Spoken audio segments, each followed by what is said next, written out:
Hello' everyone. আজি ভিডিঅ'টো আৰম্ভ কৰিছোঁ মৰিগাঁৱৰ পৰা। আৰু আজি মই আৰু মোৰ লগৰজনী গৈ আছোঁ মৰিগাঁৱত থকা এটা ধুনীয়া আৰু প্ৰসিদ্ধ শিৱকুণ্ডলৈ। চাওকচোন ৰাস্তাটো যে ইমান ধুনীয়া আৰু চাৰিওফালে পাহাৰেৰে আৱৰা। আৰু এয়া আমি আহি পাই চাকি এগছ জ্বলাবলৈ সামগ্ৰীবোৰ ল'লোঁ।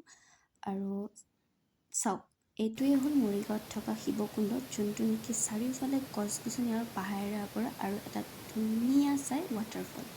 কেতিয়াবা সুযোগ পালে আপোনালোকেও আহিব দেই। মইতো আহিলোঁ, আশা কৰিছোঁ আপোনালোকেও আহিব। আৰু চাওক ইয়াৰ চাৰিও চাইডৰ দৃশ্যটো।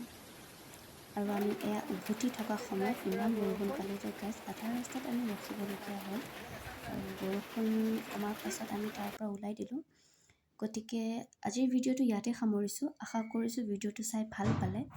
আৰু আকৌ লগ পাম মোৰ আন এটা নতুন মিনি ব্লগ লৈ। আৰু এনেকৈ মোক ছাপোৰ্ট কৰি যাওক। আজিলৈ আহিছোঁ দেই, বাই বাই।